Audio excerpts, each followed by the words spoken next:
राधा गोपीनाथ, राधा गोपीनाथ, राधा गोपीनाथ राधे।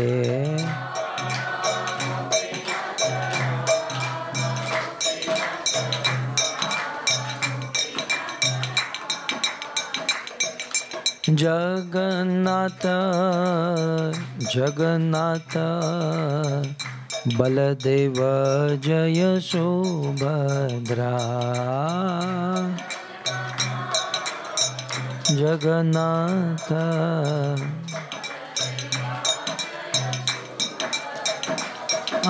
गौर निताय, गौर निताय, गौर निताय जय गौर निताय, गौर निताय, गौर निताय जय जय प्रभुपाद, प्रभुपाद, प्रभुपाद, प्रभुपाद।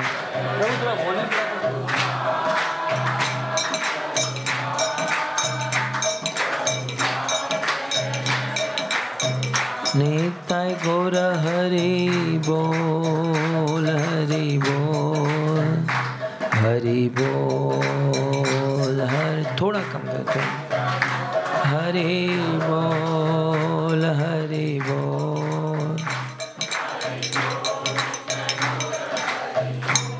श्री श्री राधा गोपीनाथ भगवान की, श्री जगन्नाथ बलदेव सुभद्रा जी की, श्री गौर निताय की, शील प्रभुपाद की, निताय गौर प्रेमानंदे। ओम नमो भगवते वासुदेवाय।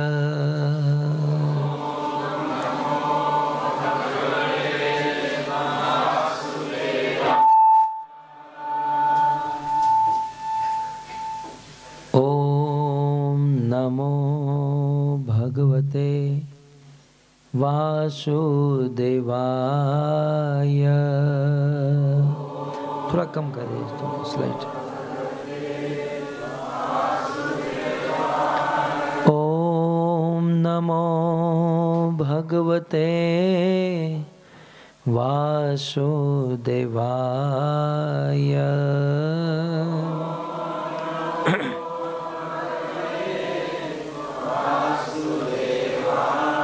नारायणं नमस्कृत्य नरं चैव नरोत्तमं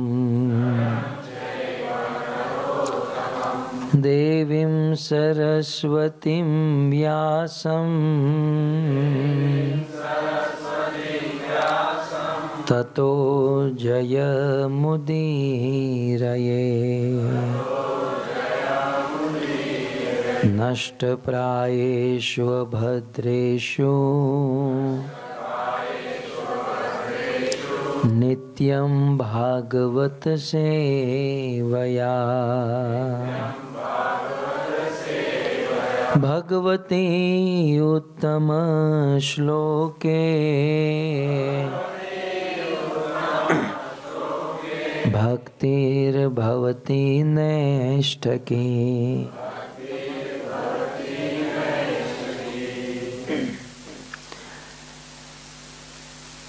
नमो विष्णुपादाय कृष्णप्रेष्ठाय बोलिए भूतले श्रीमते भक्तिवेदांत स्वामिनिति नामिने।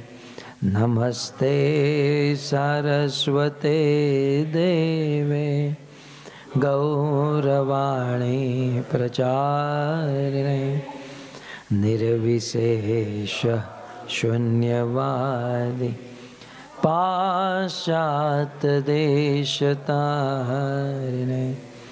जय श्री कृष्ण चैतन्य प्रभो नित्यानंद श्री अद्वैत गदा श्रीवासादि श्री गौर भक्तवृंद। हरे कृष्णा कृष्णा कृष्णा हरे हरे राम राम राम हरे हरे।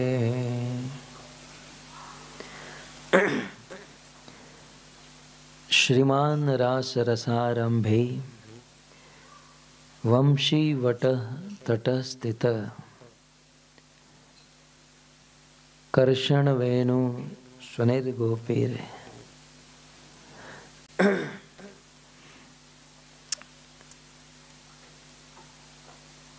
श्री वृंदावन में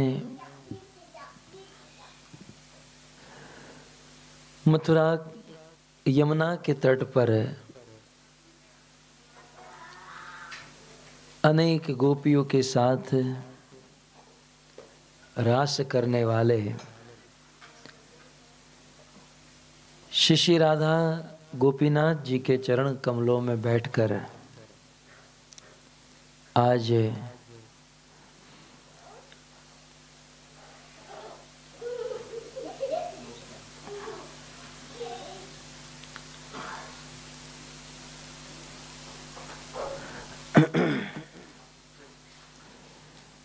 ये दिव्य सत्संग करने का अवसर हम सबको प्राप्त हुआ है।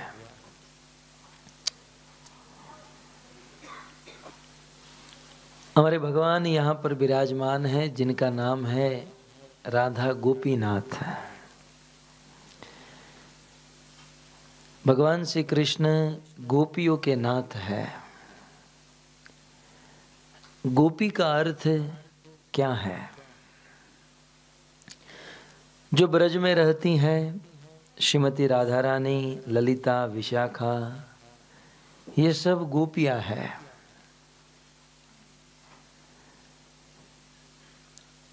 और गोपी का अर्थ शास्त्र में यह भी कहा गया,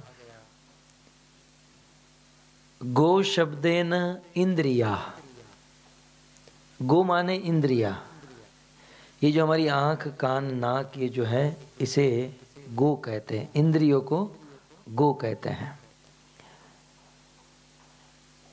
और पी शब्देन पिबती। पी माने पीना।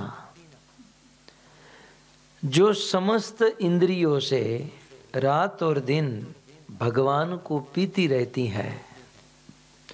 आंखों से कृष्ण को देखना, कानों से कृष्ण कथा सुनना, अपने हाथों से कृष्ण की सेवा करना, अपने चरणों से भगवान के मंदिर में जाना, अपनी प्रत्येक इंद्रियों से, गो माने इंद्रिया और पी माने पीबती, अपने प्रत्येक इंद्रियों से जो भगवान को पीते हैं उसे भी गोपी कहा जाता है।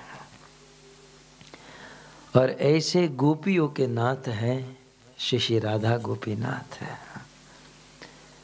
अर्थात जो उनका दर्शन करते हैं, उनका भजन करते हैं, उन सब के नाथ है श्री राधा गोपीनाथ।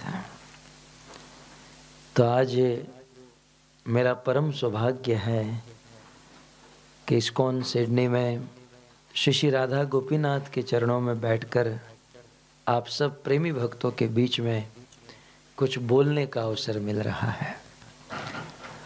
और आप लोगों का दुर्भाग्य है कि 1 घंटा मुझे झेलना पड़ेगा। कुछ लोग पिछले 3 दिन से झेलते आए हैं। जब यहाँ पर हमने दर्शन किया तो बहुत सुंदर यहाँ पर भगवान का दर्शन है, लेकिन एक दर्शन बंद है और वहाँ पर लिखा है गेट वेल सून, ऐसा कुछ लिखे ना है। तो जानते हैं वो क्या, कौन है अंदर? वो जगन्नाथ जी है। और लिखा है कि गेट वेल सून, बहुत जल्द ठीक हो जाएंगे, मजे में हो जाएंगे। अभी उनकी मजा बिगड़ गई है। तो मैंने सोचा कि इन्हीं के ऊपर कुछ संवाद करूं आपके साथ, ठीक है ना। तो गेट वेल सुन माने मतलब भगवान बीमार है, यही हुआ ना। भक्तों का ये भाव है कि रथ यात्रा के 10-15 दिन पहले भगवान जगन्नाथ को अनेक सरोवर, अनेक कुंड, अनेक पवित्र नदियों के जल से स्नान कराया जाता है। और इस दिन भगवान जमकर स्नान करते हैं, इतना स्नान करते हैं, इतना स्नान करते हैं कि उनको सर्दी हो जाती है, कोल्ड हो जाता है और उनकी तबीयत बिगड़ जाती है और भगवान अपना दर्शन देना बंद कर देते हैं। ये भक्त का भाव है। परंतु अंदर की बात कहूँ आपको, एक सीक्रेट बात बता दूं, क्या भगवान कभी बीमार पड़ते हैं? कभी आपने सुना भागवत में, गीता में या कोई शास्त्रों में कि कृष्ण बीमार हो गए, टाइफाइड हो गया और नंद यशोदा मथुरा हॉस्पिटल लेकर गए और 2-3 ग्लूकोज चढ़ा दिए? कभी नहीं। भगवान का चिन्मयी देह है। सच्चित आनंद से बने हुए विग्रह में कोई रोग नहीं होता। रोग तो पंच महाभूत के शरीर में होता है, पृथ्वी, जल, अग्नि, वायु, आकाश। कुलशेखर आलवार मुकुंद माला स्तोत्र में लिखते हैं, श्रील प्रभुपाद बार बार इसे कोट करते हैं, शरीरम व्याधि मंदिरम सतसंधि जर्जरम। ये शरीर जो है व्याधि का मंदिर है। ये हमारा शरीर रोगों का घर है। मैं आपको गारंटी देकर कहता हूँ, ये तो आप लोग बॉडी चेकअप नहीं कराते हैं, एक बार करा कर देखो, कुछ ना कुछ तो निकलेगा। इसलिए मैं कभी अपना चेकअप कराता ही नहीं हूँ। कुछ ना कुछ तो ये लोग कहेंगे कि आपके पेट में पत्थर है। क्या पत्थर खाया था? स्टोन है। तो शरीरम व्याधि मंदिरम सतसंधि जर्जरम, इसमें सो संधिया है और ये शरीर जर्जरित होते रहता है। इस शरीर में अनेकों रोग है, रोगों का ये घर है। लेकिन भगवान के विग्रह में, भगवान के देह में कोई रोग नहीं है। ये तो रोग का बहाना करते हैं, ये तो गेट वेल सुन, ये तो बहाना है। ये भक्त का भाव है कि भगवान बीमार है। भगवान कभी बीमार नहीं होते, ये उनका बहाना। अब बहाना क्यों बनाते हैं? आप जानते हैं कि आषाढ़ महीने की द्वितीया के दिन भगवान की रथ यात्रा होती है, जगन्नाथ जी की रथ यात्रा होती है। जब हम भगवान को, यहाँ तो जगन्नाथ जी विराजमान है ना, सेवा है ना जगन्नाथ जी की, तो सबसे पहले तो ये कहूँ कि जब हम प्रणाम करते हैं वहाँ पर, तो प्रभुपाद को प्रणाम करते हैं, नमो विष्णुपादाय कृष्ण पृष्ठाय भूतले, है ना। फिर आते हैं तो फिर महाप्रभु को प्रणाम करते हैं, नमो महावदान्याय कृष्ण प्रेम प्रदायते, या जय श्री कृष्ण चैतन्य। फिर और आगे बढ़े तो गोपीनाथ जी का दर्शन है, तो राधा और गोपीनाथ को प्रणाम करते हुए कहते हैं, हे कृष्ण करुणा सिंधु दीन बंधु, और राधा रानी को तप्त कांचन गौरांगे। अब मेरा आपको ये प्रश्न है, अब नेक्स्ट जब और आगे बढ़ेंगे और जगन्नाथ बलदेव सुभद्रा विराजमान है, तो उनको प्रणाम करते हुए क्या बोलते हैं? क्या बोलते हैं? बोलते हैं कुछ कि नहीं? मत्था टेकते हैं बस। हाँ, जगन्नाथ स्वामी नयन नहीं, हम लोग इस्कॉन सिडनी के डिओटी हैं, कांग्रीगेशन भक्त हैं, और ये हमारे आराध्य भगवान है, इनकी उपासना है हमारे पास। तो हम सबको ये पता होना चाहिए, जैसे हे कृष्ण करुणा सिंधु कैसे सब लोग जानते हैं, राधा रानी का प्रणाम मंत्र जानते हैं, महाप्रभु का जानते हैं। यहाँ गोपीनाथ जी विराजमान है, तो गोपीनाथ जी का भी एक स्पेशल प्रणाम मंत्र है। खैर, लेकिन अब जगन्नाथ जी की लीला क्योंकि कहनी है, तो हम सबको रथ यात्रा के पहले आपको होमवर्क दे रहा हूँ, जगन्नाथ जी का प्रणाम मंत्र सबको याद होना चाहिए, क्योंकि रोज इनका दर्शन करना, रोज देखना, प्रणाम करे और बस इतना ही कहे, जगन्नाथ स्वामी नयन पथगामी। तो जगन्नाथ जी का प्रणाम मंत्र है, मेरे पीछे बोलेंगे। देव देव जगन्नाथ,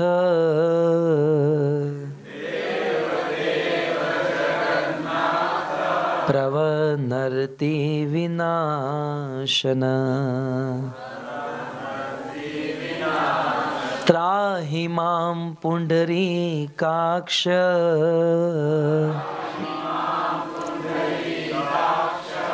पतितं भवसागरे।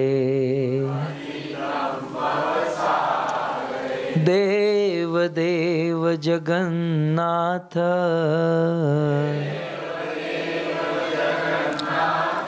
नोट कर लीजिएगा, आपको याद करना है। मैं आपको बोल कर जा रहा हूँ, सबको फिर रथ यात्रा तक याद होना चाहिए। देव देव जगन्नाथ, प्रवनर्ति विनाशन, त्राहि मां पुंडरीकाक्ष,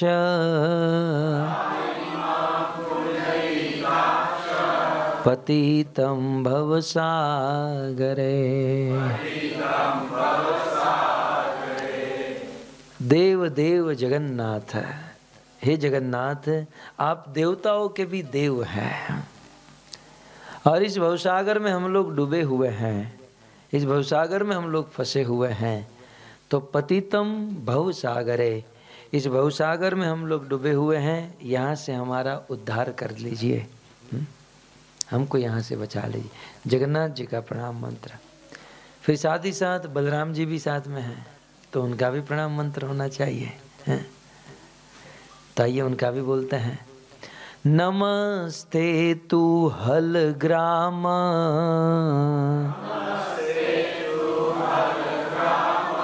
नमस्ते मूषलायुध, नमस्ते रेवती कांत,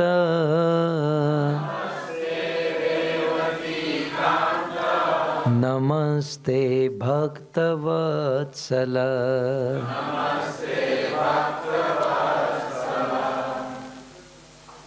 याद रहेगा? ठीक है, एक बार और बोलो। नमस्ते तु हलग्राम,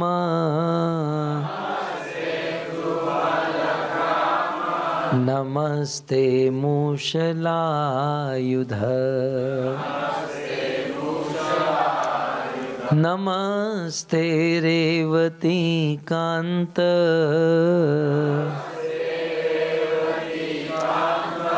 नमस्ते भक्तवत्सल। तो नमस्ते तु हलग्राम, जिन्होंने अपने हाथों में हल धारण किया है। नमस्ते मूषल आयुध, बलराम जी के दो आयुध थे, हल और मूषल। और हल जानते ना, जब चाहे तब जितना चाहे उतना लंबा होता था। बलराम जी का विवाह हुआ रेवती देवी के साथ। रेवती देवी का जन्म हुआ सतयुग में और बलराम जी थे द्वापर में। तो सतयुग त्रेता ये सब कुछ बीत गया और द्वापर युग में बलराम जी के साथ विवाह हुआ। तो सतयुग में लोगों की हाइट बहुत ऊंची होती थी, त्रेता में थोड़ी कम हुई, द्वापर में और कम, कलयुग में और कम। और जब कलयुग खत्म होने को आएगा तो भागवत में लिखा है लोग 1.5 और 2 फुट के बन जाएंगे, बहुत छोटे बौने। तो रेवती देवी की हाइट बहुत थी, बलराम जी छोटे थे कद में। शादी तो कर लिए, लेकिन जब किसी के फंक्शन में जाते थे तो लोग बड़ा हंसा करते थे कि ये कोई जोड़ी नहीं है, ये कपल ठीक से बैठ नहीं रहा है। तो एक दिन बलराम जी को क्रोध आया, अपना हल लंबा किया, रेवती देवी के कंधे पर लगाया और ऐसे खींचा कि बलराम जी ने उनकी हाइट कम कर दी। तो नमस्ते तु हलग्राम, नमस्ते मूषल आयुध, जो हलग्राम है जिसका आयुध मूषल है। नमस्ते रेवती कांत, जो रेवती देवी के प्रिय है। नमस्ते भक्त वत्सल, और जो अपने भक्तों को जैसे गाय अपने बछड़े से प्रेम करती है, वैसे जो अपने भक्तों से प्रेम करते हैं, ऐसे बलराम जी को मैं बारंबार नमस्कार करता हूँ। तो जगन्नाथ जी को प्रणाम, बलराम को प्रणाम, और अब एक को क्यों बाकी रखे, सुभद्रा जी को भी कर लेते हैं। आइए सुभद्रा जी का प्रणाम मंत्र है। जय देवी भक्ति दात्री,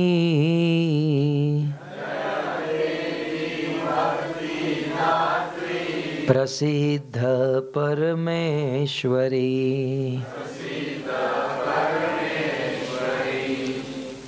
मिला आपको श्लोक?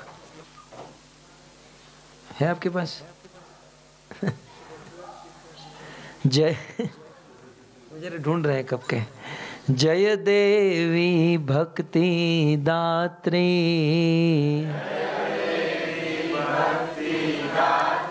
प्रसिद्ध परमेश्वरी। जय देवी सुभद्रे त्वं,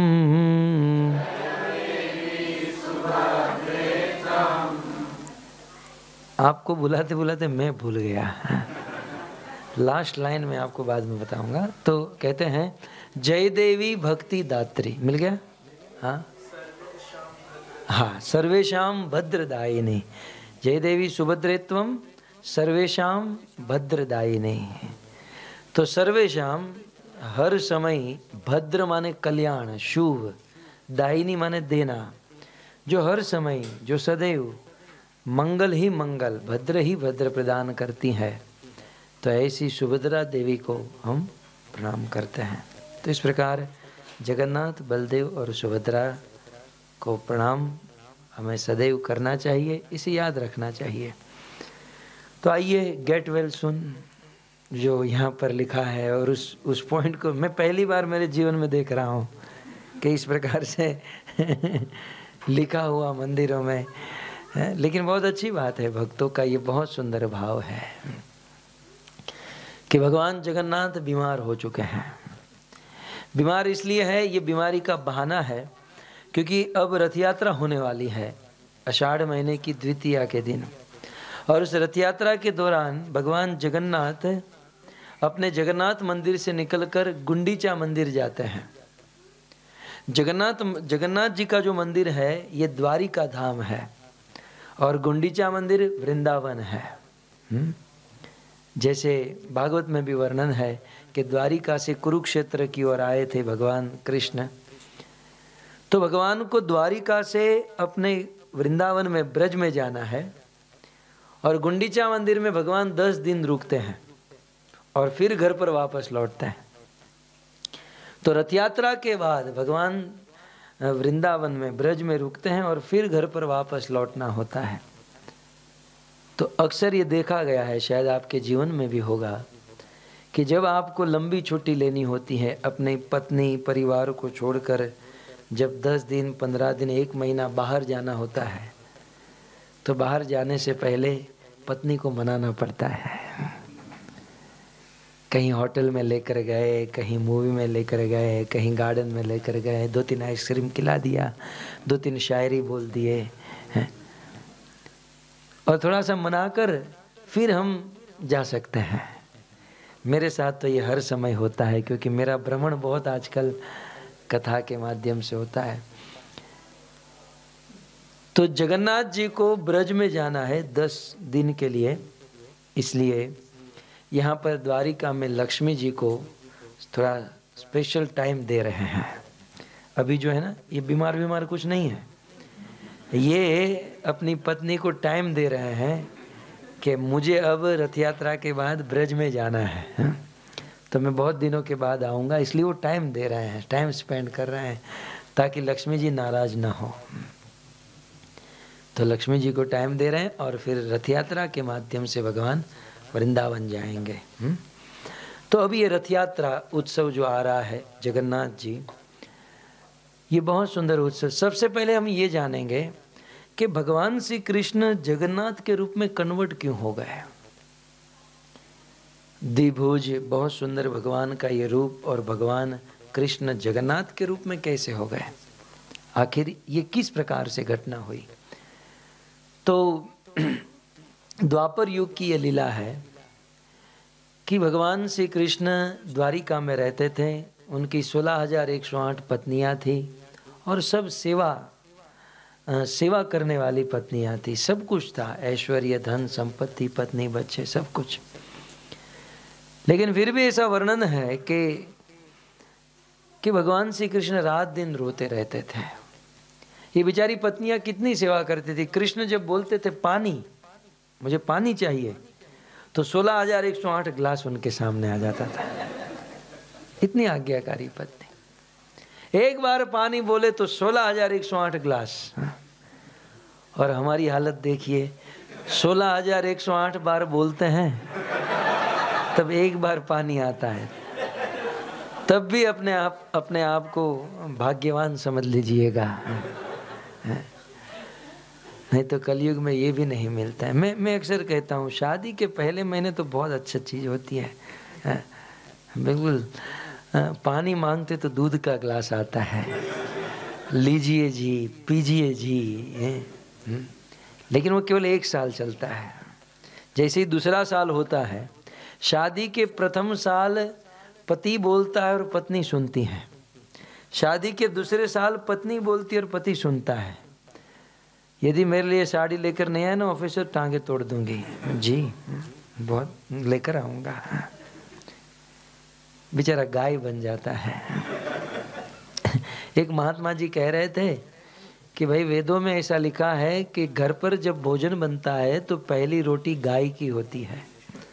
वेदों में भोजन की प्रथम रोटी गाय की और अंतिम रोटी कुत्ते की, ऐसा लिखा गया है कि जब घर पर भोजन बने तो पहली रोटी गाय को खिलाओ और जो बचता है अंतिम रोटी कुत्ते को खिलाओ। लेकिन जमाना इतना आगे बढ़ गया, गाय मिलती नहीं है, फास्ट लाइफ हो गई। पत्नी घर पर रोटी बनाती है तो पति को कहते चलो जल्दी गरम गरम रोटी खा लो। तो पहली रोटी जो गाय की हुआ करती थी ना, वो पति को खिला दी, इसलिए हो गए बेचारे गाय जैसे। ऐसा नहीं लगता है? वो ऐसा बता रहे थे। अब किस हद तक सत्य है वो आप अपना अनुभव देख लीजिएगा। तो गरम गरम रोटी पतियों को खिला देती है, इसलिए बेचारे गाय जैसे हो जाते हैं। फिर उन्होंने ऐसा कहा था, मैं आपको नहीं कह रहा हूं, उन्होंने ऐसा कहा था, फिर वो सबको खिलाकर लास्ट खुद खा लेती है।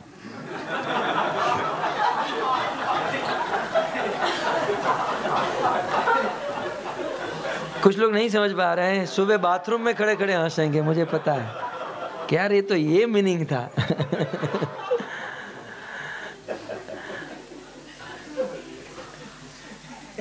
खैर, तो शिवा, मैं ये कह रहा था कि शादी के पहले साल पति बोलता है, पत्नी सुनती है। शादी के दूसरे साल पत्नी बोलती है, पति सुनता है। और शादी के तीसरे साल पति पत्नी दोनों बोलते हैं, पड़ोसी सुनते हैं। दोनों का झगड़ा जो होता है तो ये पड़ोसी लोग सुनते हैं। लेकिन पहले साल तो बहुत आनंद होता है। खैर, लेकिन कृष्ण के वहाँ तो शुद्ध भक्त, 16,108 पत्नियां, बहुत सुंदर तरीके से सेवा, सब कुछ था। लेकिन फिर भी भगवान श्री कृष्ण, स्थिति ऐसी कुछ थी कि वे रात दिन रोया करते थे। कृष्ण रात दिन रोने का कारण क्या? हमारे ब्रज के संत ने बहुत सुंदर लिखा, कृष्ण के रोने का कारण क्या था। वो कहते हैं, बलि जाऊं सदा इस नैनन पे, बलिहारी छटा पर होता रहूं, कभी भूले न याद तुम्हारी राधे, दिन रात यूं ही मैं होता रहूं, श्री राधे ही राधे पुकारा करूं, आंसू से मुख को धोता रहूं, ब्रजरानी तुम्हारे वियोग में, दिन रात यूं ही मैं रोता रहूं। ब्रजरानी तुम्हारे वियोग में, दिन रात यूं ही मैं रोता रहूं।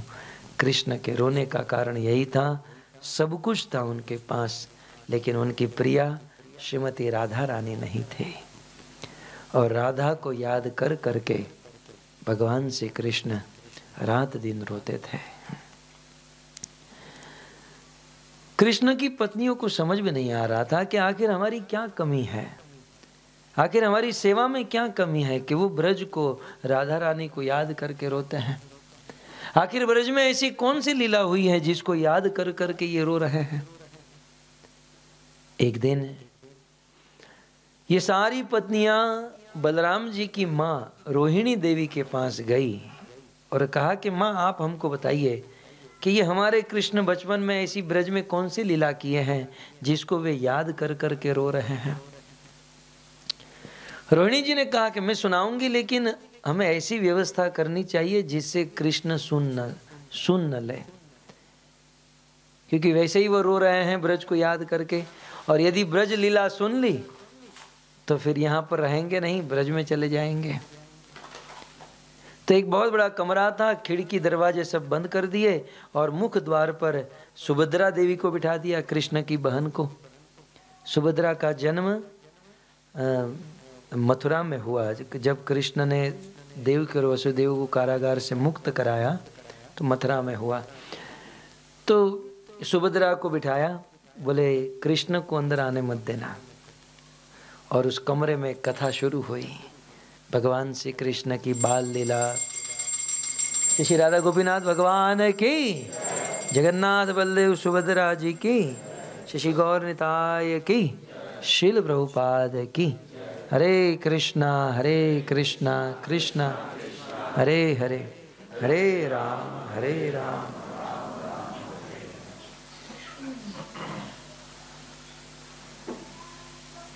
तो रोहिणी देवी कृष्ण की कथाएं सुनाने लगी और गोपियां सुनने लगी। वहां सुधर्म सभा समाप्त करके, अपनी ऑफिस का कामकाज समाप्त करके कृष्ण और बलराम घर पर आए। देखा आज कोई पत्नियां नहीं, कुछ नहीं, और जो बड़ा हॉल था वह सारे खिड़की दरवाजे बंद, और मुख्य द्वार पर सुभद्रा बैठी थी। कृष्ण बलराम जा रहे थे, सुभद्रा को पूछा यहाँ क्यों बैठी हो? तो सुभद्रा कहती हैं अंदर आपकी कथा चल रही लेकिन बोलने को मना किया है। कुछ होते हैं ऐसे। एक आदमी का विवाह था, क्या पता आज विवाह की बात बहुत आ रही है। तो बेचारा थोड़ा सा गरीब था, तो उसके मित्र के पास शूट बूट टाई सब कुछ रेडी था, अभी अभी उनकी शादी हुई थी। तो बोला तू मुझे एक दिन के लिए अपना कपड़ा शूट बूट देगा तो मैं मेरी शादी कर लूँ, फिर वापस लौटा दूंगा। बोले कोई बात नहीं, ले लो। तो शूट बूट टाई पहनकर शादी करने गया, लग्न मंडप में बैठा है और उसका मित्र दरवाजे के पास बैठा है, और जितने भी लोग आ रहे हैं पूछ रहे हैं कि भाई दूल्हा कहाँ है? देखो मेरा शूट बूट पहनकर बैठा है।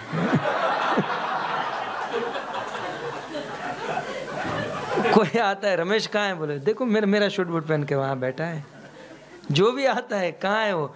मेरा शूट बूट पहन कर बैठा है। अब जो बाराती थे इनके पास आकर कहने लगे कि ये किसको बिठाया है तूने? वो जितने भी आ रहे हैं सबको कह रहा है कि मेरा शूट बूट पहन कर बैठा है। दूल्हा तो खड़ा नहीं हो सकता है, वो तो लग्न मंडप में है। बोले उसको बुलाओ यहाँ पर। बुलाया कि देख तो यार मेरी इज्जत थोड़ी, तो मेरी इज्जत रख, मेरी शादी है, मेहरबानी कर और किसी को बोलना मत मैंने तेरे कपड़े पहने हैं। बोले कोई बात नहीं। जाकर वहाँ रह गया। अब जो आने लगे बोले रमेश कहाँ है? वो मेरे शूट बूट पहन कर बैठा लेकिन बोलने को मना किया है।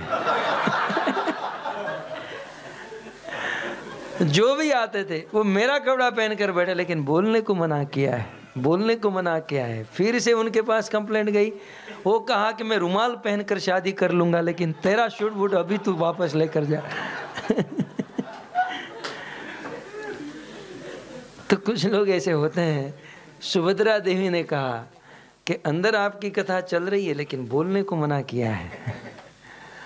अब भगवान कृष्ण को पता चले कि मेरी कथा हो रही है और वो अपनी कथा सुने बिना रह सके। कृष्ण को सबसे अधिक आनंद अपनी कथा सुनने में है। गीता में कृष्ण ने क्या कहा? हे अर्जुन, वैसे तो मेरी बहुत सारी सेवा है, मेरी आरती, मेरी पूजा, मेरा भोजन, ये वो अनेकों सेवा है, लेकिन सभी सेवाओं में उत्तम सेवा कौन सी है? य इदम परमम गुह्यम मत भक्तेषु अभिधास्यते। ये गीता, ये भागवत, ये मेरी कथा, ये ज्ञान दूसरों को सुनाना, ये सबसे बड़ी सेवा है। और नचत भविष्य में न तो मुझे कोई प्रिय था, न भूतकाल में था, न भविष्य में होगा जो मेरा प्रवचन करता है। तो कृष्ण को अपनी कथा बहुत पसंद है। और ये छोड़िए, मैं आपको अपना अनुभव सुनाकर कहूँ कि मान लो हम मंदिर में है और कोई रमेश प्रभु है, अब नाम आ गया है इसलिए वही कंटिन्यू रखता हूँ, और वो कुछ बिजी है, काम कर रहा है, लेकिन पीछे 2-5 लोग बात कर रहे हैं, यार ये रमेश कितना अच्छा लड़का है, उसका नेचर कितना अच्छा है, वो सेवा कितनी अच्छी करता है, वो अपना सारा काम छोड़कर कान वहाँ लगा देगा। सही बात है कि नहीं? ईमानदारी से कहो। वैसे हम लोग बाहर से कहते हैं अमानी न मान देना, मेरी प्रशंसा मत करो, ये तो बाहर से है। अंदर अंदर से तो बहुत इच्छा होती है कि हाँ मेरे बारे में और बोले और मेरे बारे में कुछ प्रशंसा हो। है? जीव को अपनी प्रशंसा सुनने की बहुत इच्छा होती है, भले हम बाहर से स्वीकार नहीं करते हैं, जीव को है। और ये हमारा दोष नहीं है, आप चिंता मत करो, ये मैन्युफैक्चर फॉल्ट है। ये आत्मा परमात्मा का अंश है। ममेवांश जीवलोके जीवभूत सनातन, आत्मा परमात्मा का अंश है। आत्मा में ये गुण कहाँ से आया? क्योंकि परमात्मा में है ना? हमारा क्या दोष? प्रत्येक जीव अपनी प्रशंसा सुनना चाहता है, चाहे माने या ना माने। लेकिन ये गलती, ये प्रॉब्लम कहाँ से आई? ये ऊपर से आई है, क्योंकि परमात्मा में ये गुण है। परमात्मा अपनी कथा को सुनना पसंद करते हैं, तो बेचारा आत्मा नहीं करेगा? नहीं करनी चाहिए, क्योंकि वो भगवान है, हम दास हैं। ये हमारे लिए ये परीक्षा है, सुरस्य धारा यही है? परंतु ये परमात्मा में, इससे हमें पता चलता है कि जब हमें इच्छा होती है हमारी प्रशंसा सुनने की, तो भगवान को कितनी होती होगी। और वो तो प्रशंसा के लायक है, हम तो प्रशंसा के लायक है ही नहीं, वो तो है।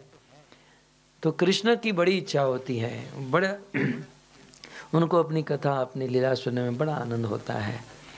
जब सुभद्रा ने कहा कि अंदर आपकी कथा हो रही लेकिन बोलने को मना किया है, अब कृष्ण कैसे रह पाए? बोले सुभद्रा दरवाजा खोलो, मुझे मेरी कथा सुननी है।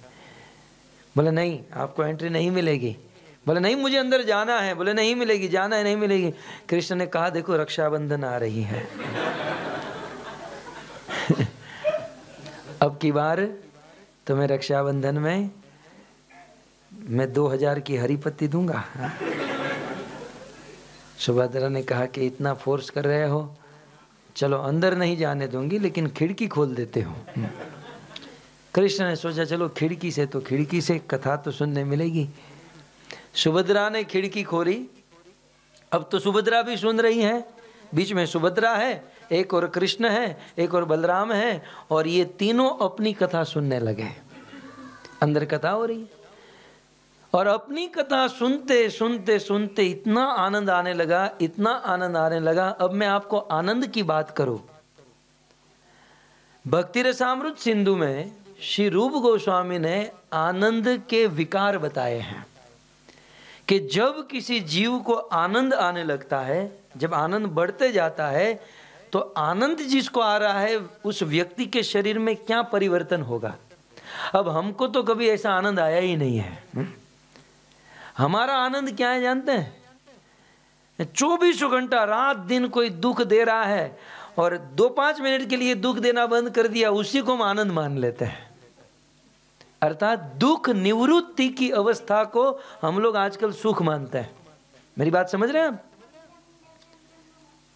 जो मुंबई में रह चुका है ना, वो बहुत अच्छी तरीके से समझ सकता है। गर्मी की मौसम है और चंदी रोड से कोई ट्रेन में बैठा है और दहीसर जा रहा है, पंखे बंद है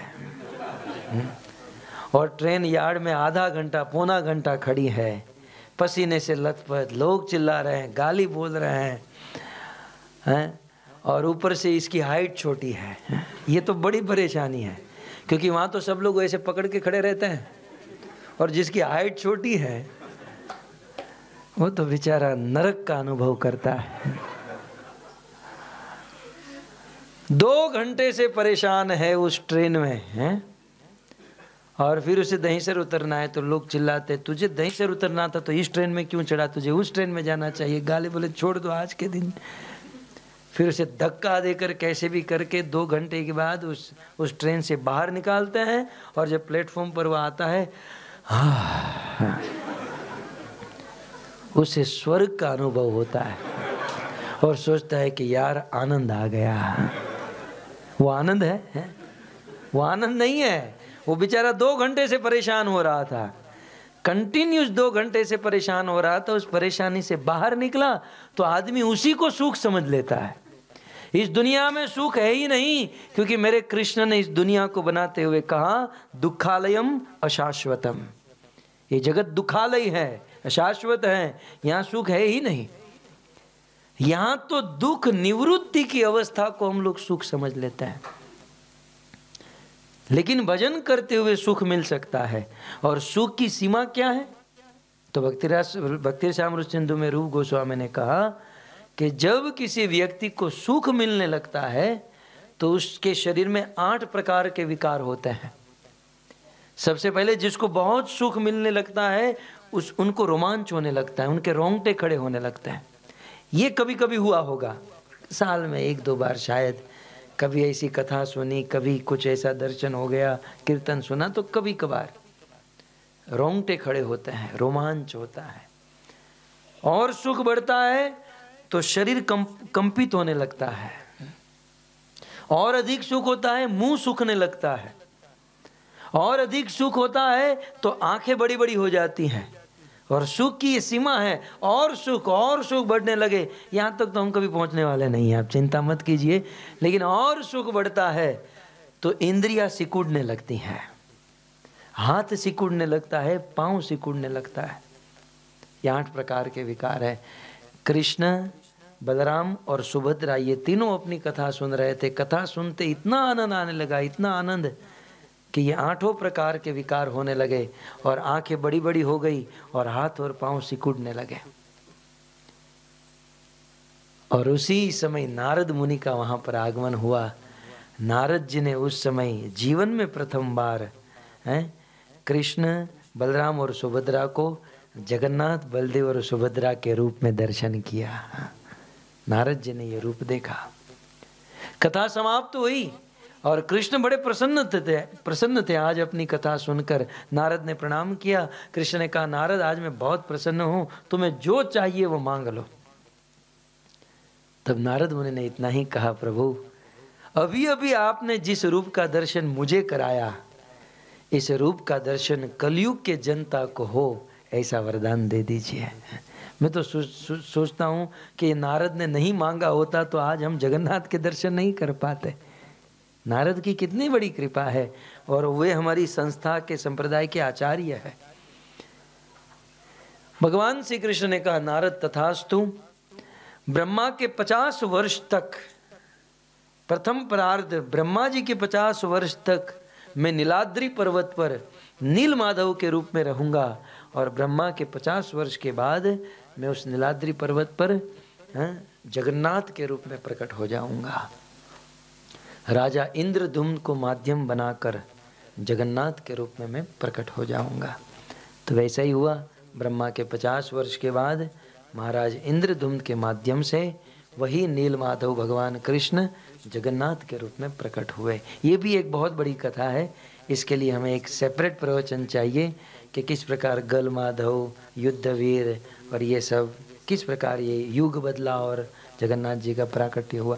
लेकिन द्वापर युग की ये कथा है, स्कंद पुराण में वर्णन है कि भगवान श्री कृष्ण जगन्नाथ के रूप में इस प्रकार से कन्वर्ट हुए हैं।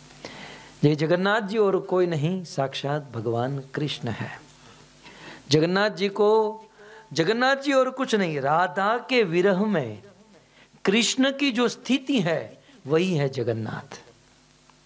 यदि एक लाइन में कहा जाए कि जगन्नाथ कौन, राधा के विरह में कृष्ण की स्थिति, वो है जगन्नाथ। इसलिए हमारे शास्त्रकारों ने इनको शास्त्रोक्त नाम दिया, राधा विरह विदुर। जगन्नाथ जी कौन है, राधा विरह विदुर।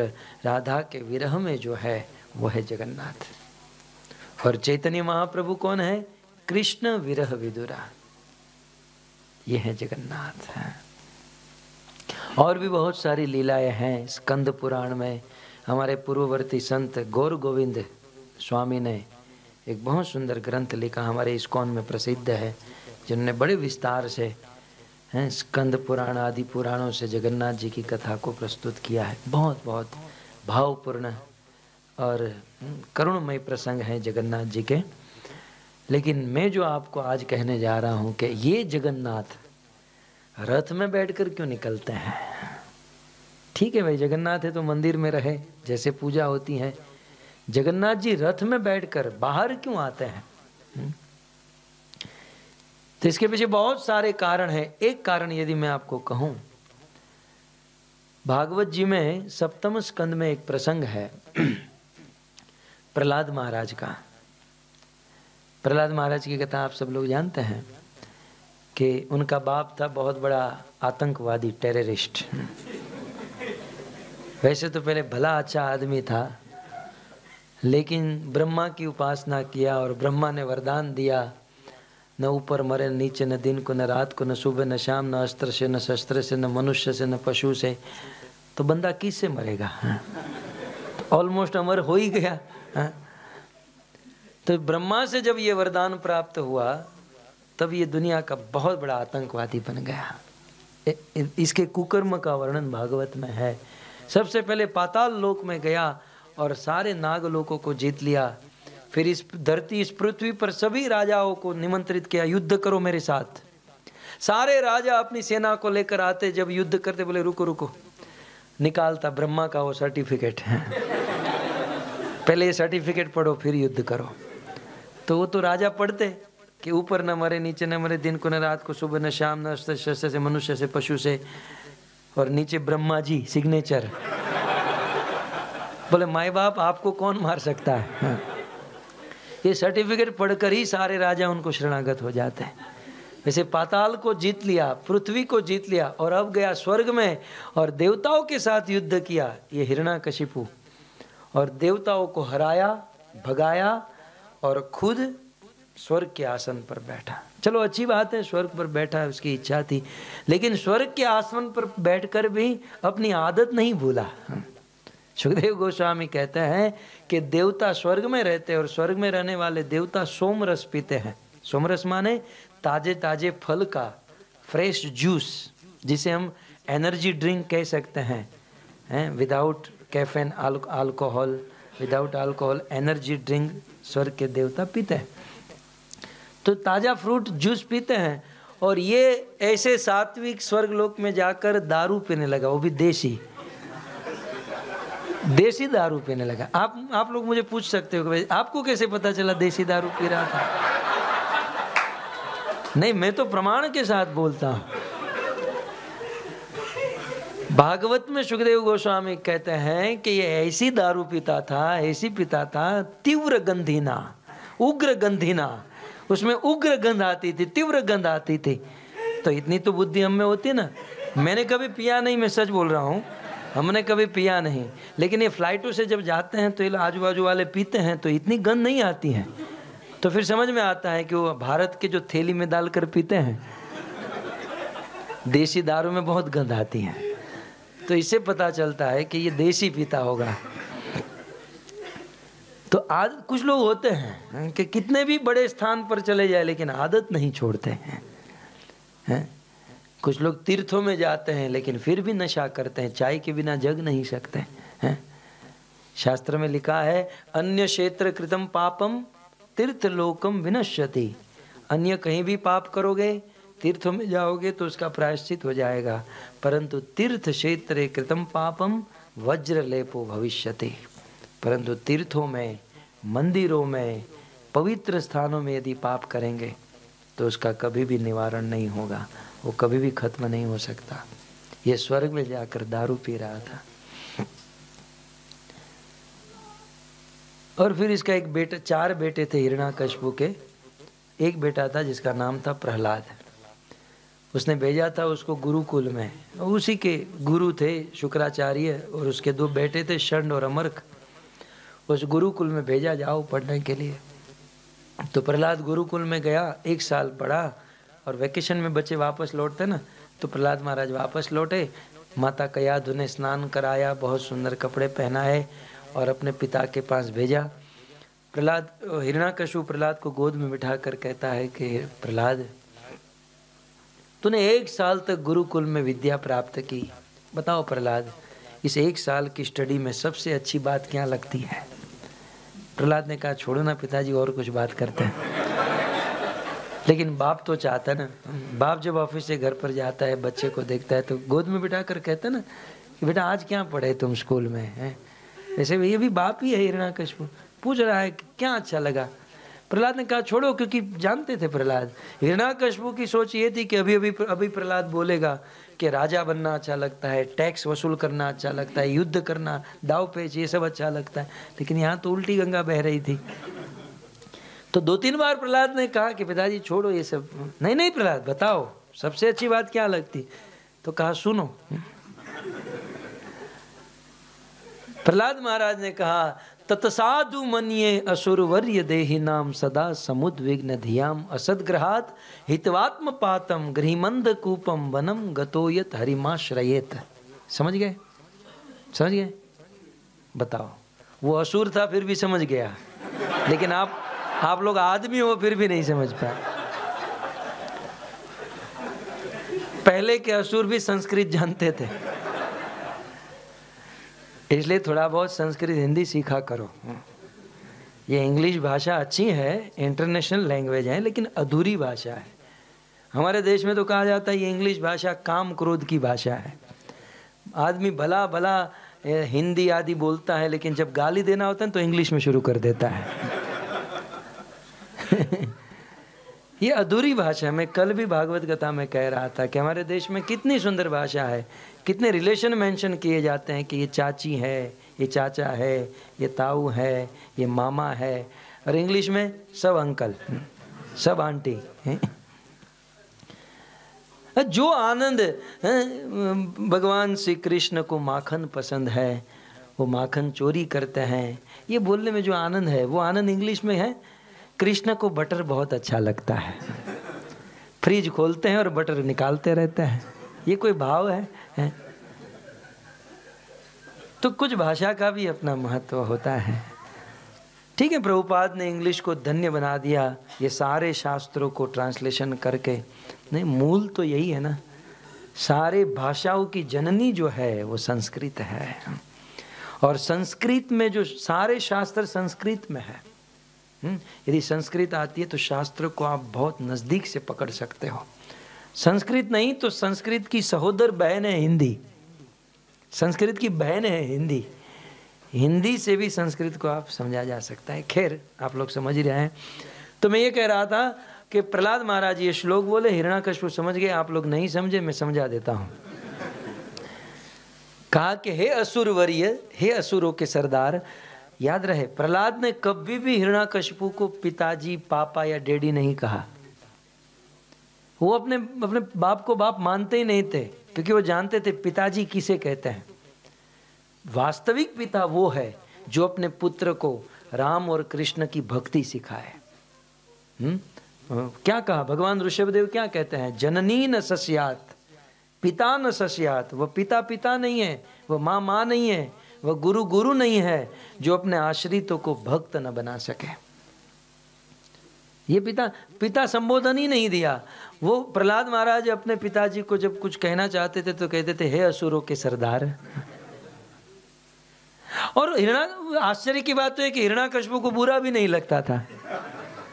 वो इस भाव में था कि मेरी पोजीशन समझ रहा है बच्चा, आखिर में असुरों का सरदार ही हूँ, असुरों का सरदार हूँ, तो मेरी पोजीशन जान रहा है।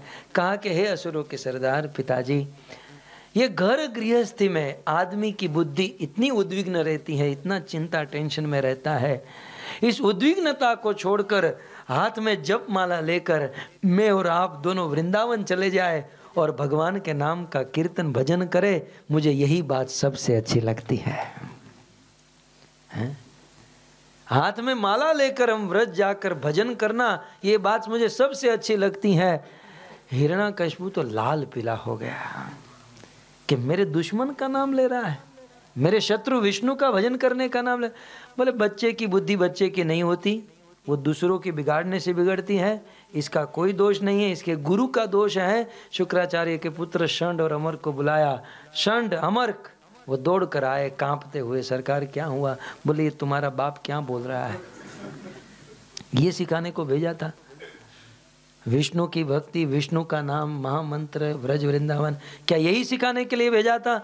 उन्होंने कहा सरकार ये हमारी हिरण्याकश्यप यूनिवर्सिटी में गीता भागवत का कोई सब्जेक्ट ही नहीं रखा है हमने, हमारे वहाँ कोई गीता भागवत का सब्जेक्ट ही नहीं है, हमने नहीं सिखाया इसको। बोले तुमने नहीं सिखाया? तो बोले इतना इतना प्रवचन मुझे झाड़ रहा है, ये कहाँ से सीखा? बोले हमने नहीं सिखाया। हिरण्याकश्यप ने कहा देखो तुमने नहीं सिखाया होगा, लेकिन ये इस्कॉन वाले आजकल स्कूल प्रीचिंग शुरू किए हैं, ये कैसे घुस जाते पता नहीं चलता।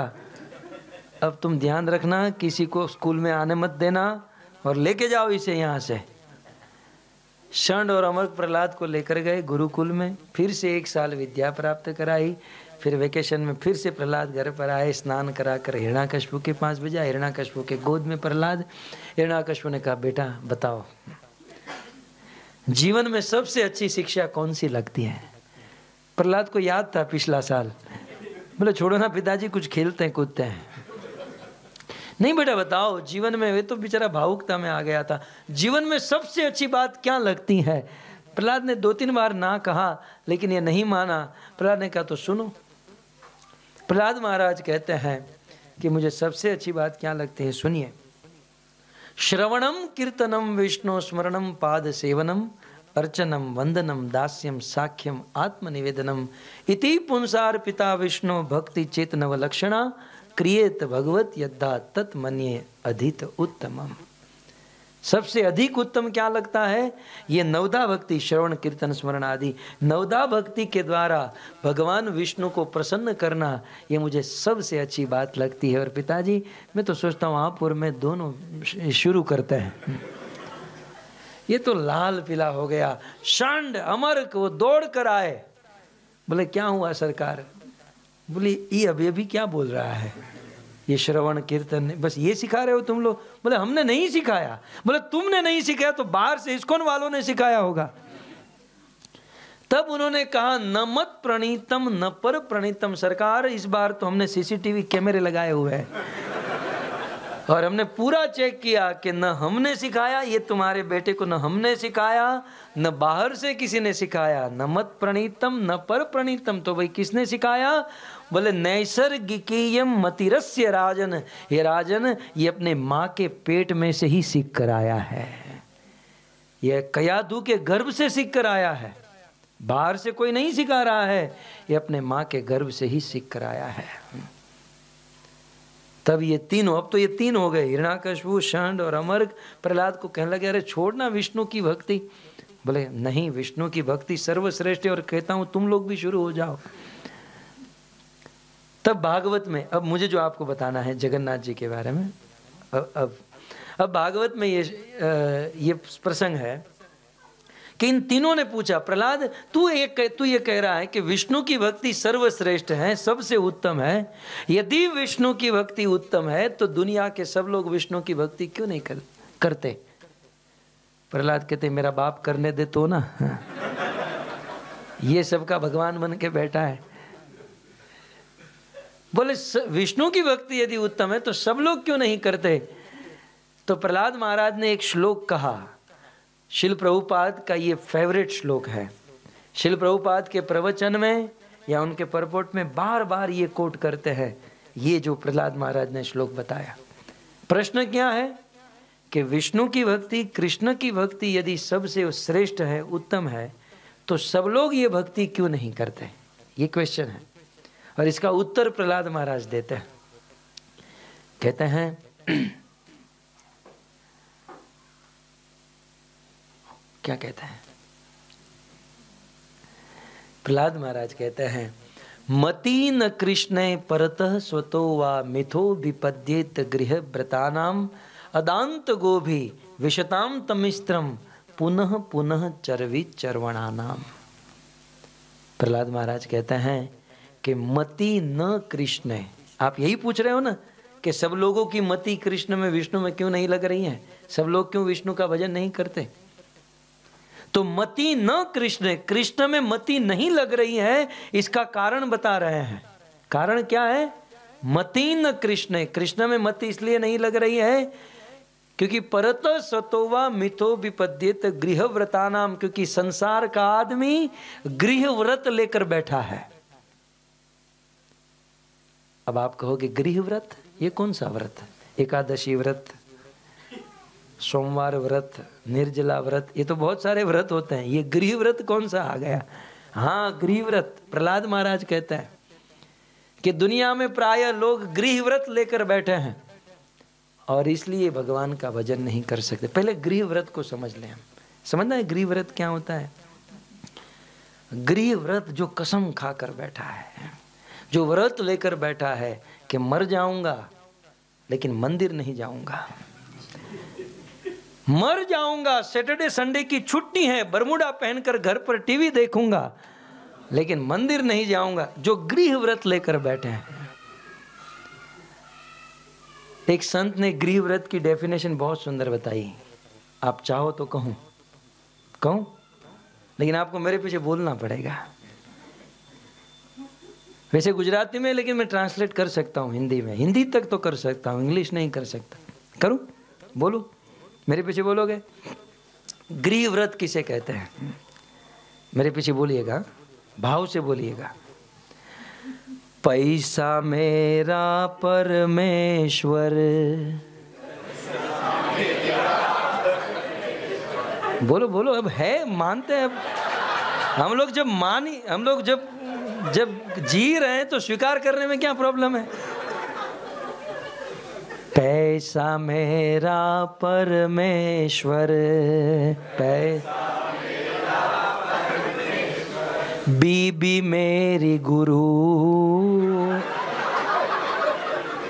अब है ही तो क्यों प्रॉब्लम है? बोल दो। बीबी मेरी गुरु। बोलो ने तो ये घर जाकर डांटेंगे, बोल क्यों नहीं रहा था, क्यों नहीं बोल रहा था रे?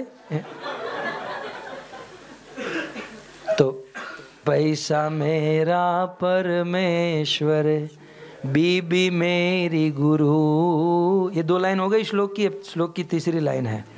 अब तीसरी लाइन सुनिए। बच्चे बच्चे शालीग्राम, बोलो, बच्चे बच्चे शालीग्राम, फिर सेवा किसकी करूं? भाई आप लोग कहते हैं सेवा करो, मंदिर आओ, लेकिन सब कुछ तो घर पर ही है, हम क्यों मंदिर आए? क्योंकि पैसा मेरा परमेश्वर, बीबी मेरी गुरु और बच्चे ही मेरे शालीग्राम। अब मंदिर क्यों जाऊं? अब सेवा क्यों करूं? जिसकी ऐसी सोच है, जो इस सिद्धांत पे अपना जीवन बिताते हैं, इसे कहते हैं गृह व्रत। प्रहलाद महाराज कहते हैं गृह व्रतानाम, जो व्रत लेकर बैठा है। अरे बाप रे, टाइम हो गया तो अब मैं जल्दी खत्म कर देता हूं। तो गृह व्रत माने बस घर से बाहर नहीं निकलेंगे, लेकिन भगवान बड़े कृपालु है कि आप घर से नहीं निकलते हो, कोई बात नहीं, मैं मेरे घर से निकलूंगा और आप लोगों को दर्शन दूंगा और संसार के जीवों का उद्धार करूंगा। इससे बड़े कृपालु भगवान और कौन हो सकते हैं? इससे ज्यादा करुणा और किसकी हो सकती है, हैं? इतना सुंदर मनुष्य जीवन दिया और ज्ञान दिया कि मंदिर आओ और अपना उद्धार करो, फिर भी लोग नहीं आते हैं, तो भगवान स्वयं अपने मंदिर से बाहर निकलते हैं, रथ पर आरूढ़ होते हैं और जगत के जीवों को दर्शन देते हैं। दर्शन मात्र से जगत के जीवों का कल्याण और उद्धार हो जाता है। तो ऐसे परम कृपालु है भगवान जगन्नाथ। और आषाढ़ महीने की द्वितीया के दिन जगन्नाथ जी की रथ यात्रा होती है। रथ यात्रा सदियों से हो रही थी, परंतु 525 वर्ष पूर्व श्री चैतन्य महाप्रभु आए और जगन्नाथ जी की रथ यात्रा को एक अच्छा मूड, एक अच्छी राह प्रदान किए और बहुत सुंदर तरीके से जगन्नाथ जी की रथ यात्रा होती है। जगन्नाथपुरी में मैं आपको एक गुड न्यूज़ देने के लिए आया हूँ। जगन्नाथपुरी में रिस्ट्रिक्शन है कि केवल भारतीय ही मंदिर में जा सकते हैं, केवल भारतीय ही दर्शन कर सकते हैं। लेकिन आज वो दरवाजे दुनिया के सभी जीवों के लिए खुल गए हैं। सब लोग, चाहे ऑस्ट्रेलियन हो, अमेरिकन हो, चाहे कोई भी क्यों न हो, अब जगन्नाथ जी के दर्शन सब लोग कर सकते हैं। और विशेष हम पर जिनकी कृपा है कि जगन्नाथ रथ यात्रा तो मात्र और मात्र जगन्नाथपुरी में होती थी, लेकिन 50 वर्ष पूर्व इस धरती पर श्रील प्रभुपाद जैसे संत आए और इस जगन्नाथ जी की रथ यात्रा को पूरे विश्व ब्रह्मांड में स्थापित कर दिया। फिर वह अमेरिका हो, लंदन हो, कनाडा हो या ऑस्ट्रेलिया हो, और आज ऐसे देशों में ऐसी रथ यात्राएं होती हैं। तो ऐसी रथ यात्रा में भाग लेकर जीवन को धन्य करना चाहिए। Hare Krishna. Thank you very much. मैं धन्यवाद करता हूँ इस्कॉन सिडनी के मैनेजमेंट का कि जिन्होंने मुझे आज यहाँ पर प्रवचन करने का अवसर दिया। और विशेष यहाँ पर इंग्लिश भाषा चलती है, इंग्लिश में प्रवचन होता है, लेकिन मैं इंग्लिश नहीं जानता हूँ, इसलिए मैंने हिंदी में प्रवचन किया और आप लोगों ने इसे सुना, सराहा। आप सबका धन्यवाद। Thank you very much. Hare Krishna.